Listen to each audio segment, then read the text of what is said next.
Hey up everyone, welcome back to the Rugby League History channel. Tonight's video is going to be episode 7 of me Numpty of the Week award. This is an award that I give to the person, player, organisation, club that does the daftest thing of the week, and therefore they win the Numpty of the Week award.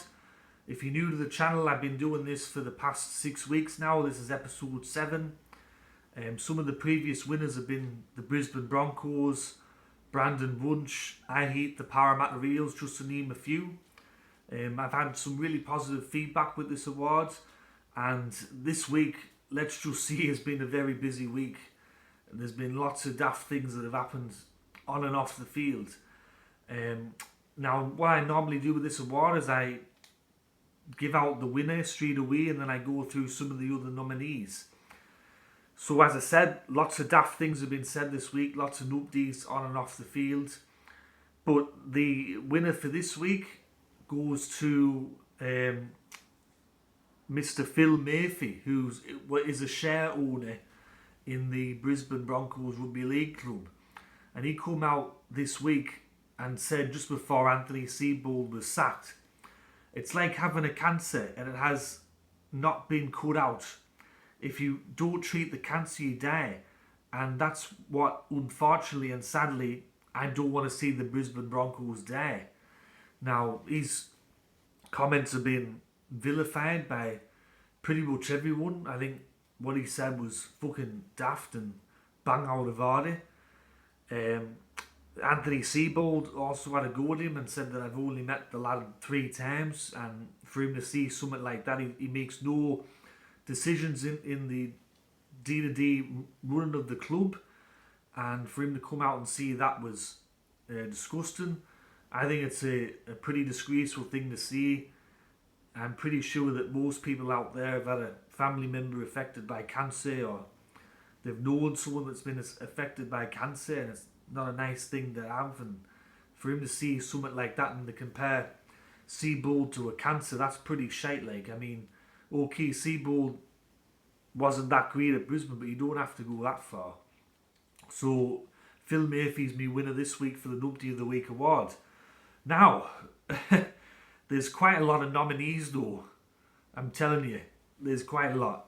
The first one, it goes to someone by the name of Adam Bagnall, who said, West Tigers haven't had a soul since day one.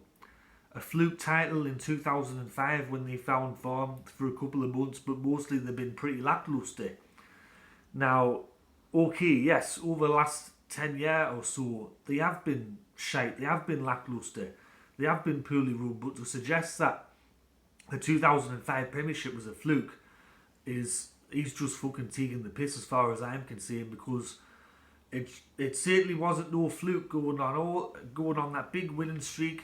And then reaching the finals, they beat North Queensland in the first week of the finals 50 points to 6. They beat Brisbane by 30 points. And then they beat St George, who come second quite convincingly to make the grand final.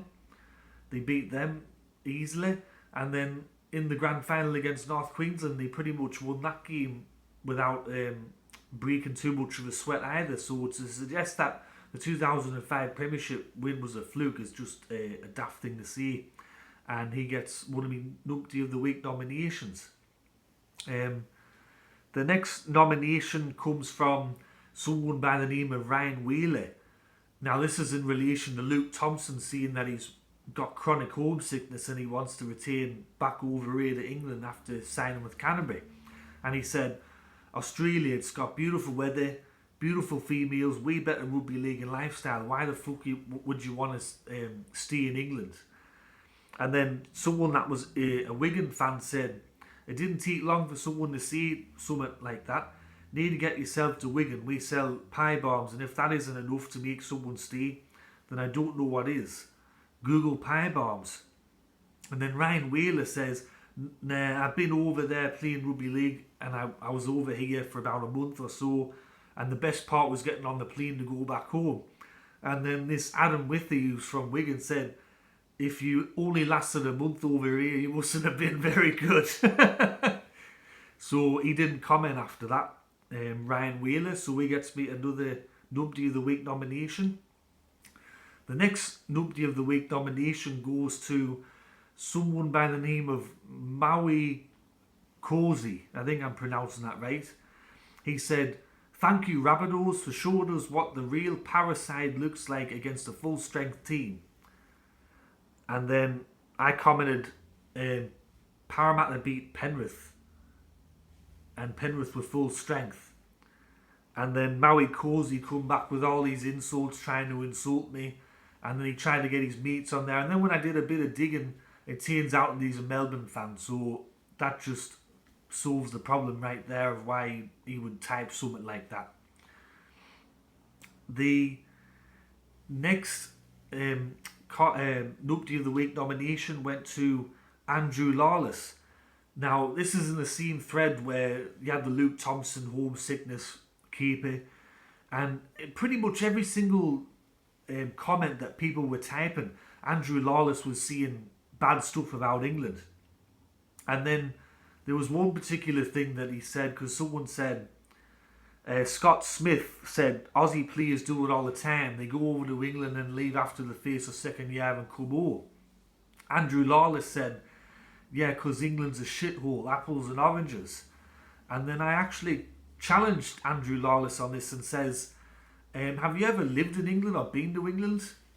I waited about a week for him to respond. No response. So that pretty much says that he hasn't been to England, and he's obviously forming his opinions from maybe watching too much television, or maybe he sees the weather over here and just goes, oh yeah, shithole, don't have to go there, just see the weather. Definitely a Numpty. The next Numpty of the Week nomination goes to Mick Finley. Now, he posts a lot on Fox League. You'd probably see his comments all over Fox League. He's a Manly Warringah supporter, and he types some daft things. He always puts his foot in the stuff without thinking. I think sometimes he types with emotion, and he types without thinking about stuff. And he was commenting on the Parramatta and South match, and he said, it's August, Parramatta always seem to choke at this time of the year. And then, considering that Manly got beaten 56 points to 16 against South the week prior, I challenged him on it, and I says, didn't Manly Warringah lose 56-16 last week to South, which I in some ways is worse than losing 39 out? And then he come back and said that, he said, stick to soccer, you know nothing about rugby league. Are you fucking having a laugh, like, Mick Finley? I know nothing about rugby league. The lad that runs rugby league history, the lad that's maybe educating some people about the history of the game. I've got, an encyclopedia in my head. I probably know more about Manly than you know about Manly. And you're saying that I know naught about rugby league? Fucking Howie, man, don't be daft.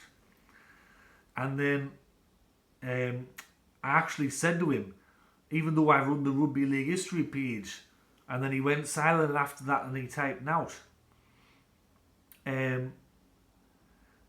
So that's me Numpty of the Week award and the Numpty of the Week nominations. There was quite a few to get through. I hope this video didn't go for too long. If you enjoyed the video that I did tonight, click that like button. And if you're enjoying the content that I'm making, and if you want to see more Numpty of the Week awards, because I know that a lot of you love it, let me know in the comment section below. Click that subscribe button and click that notification bell so you're getting up to date with all my new videos. Anyways, everyone, I'm going to end this video now. Stay tuned for me tippings for the round 17 of the NRL competition. I'm going to be doing that tomorrow night when I get home from work.